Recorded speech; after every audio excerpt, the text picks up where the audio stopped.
Hello friends, स्वागत है आपका अपने YouTube channel SMC by Bhupendra में। आज क्लास 9th में मैथ का पहला चैप्टर स्टार्ट करते हैं।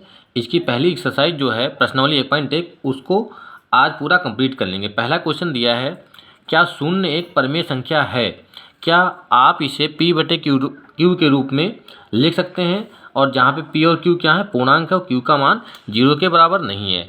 आपको बताना यह है कि शून्य एक परिमेय संख्या है या नहीं है। तो आपको पहले ये पता होना चाहिए कि शून्य परिमेय संख्या है या नहीं। परिमेय संख्या होती क्या है? परिमेय संख्या जिसको हम P/Q के रूप में लिख सकते हैं, P/Q के रूप में लिख सकते हैं। और Q का मान क्या नहीं होता है यहाँ पे? Q का मान 0 नहीं होना चाहिए। Q does not equal to 0 होता है।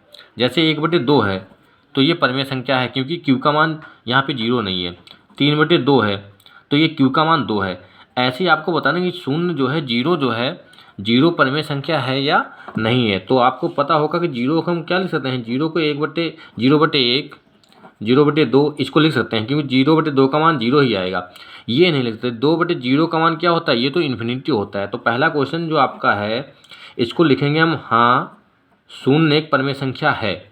और आपको लिख देंगे शून्य, हाँ शून्य एक परिमेय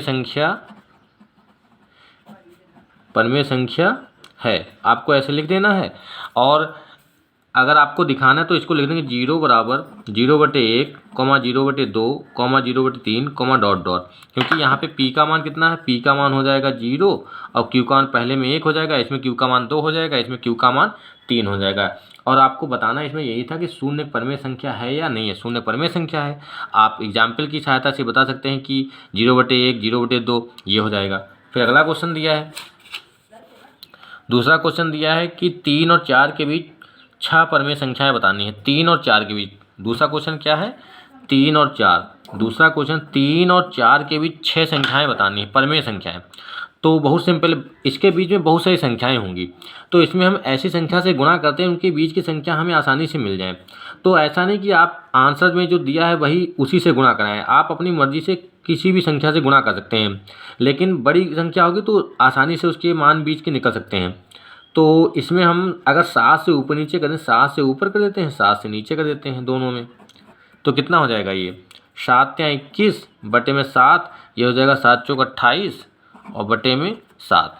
तो संख्याएं क्या हो जाएंगी? लिख देंगे, अतः 6 परिमेय संख्याएं,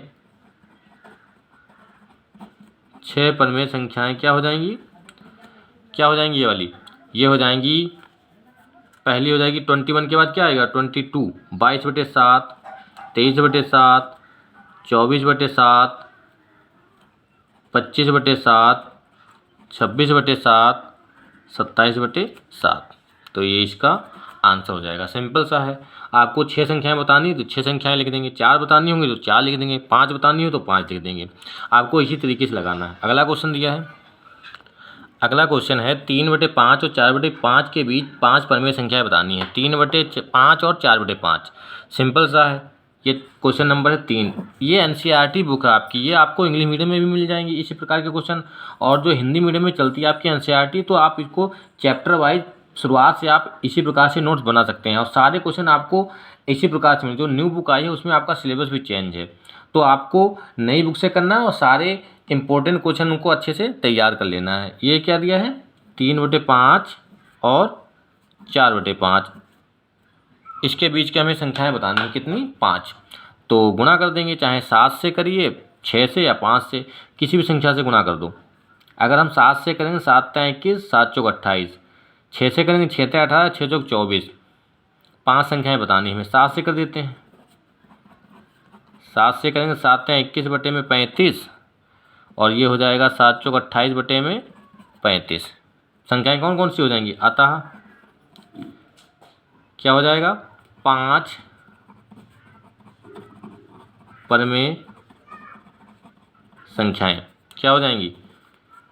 22/7, 23/7, 24/7, 25/7, 26/7। तो ये आपका आंसर हो जाएगा। इसी प्रकार से आपको 5 संख्याएं बतानी, तो 5 संख्याएं हमने लिख दी हैं।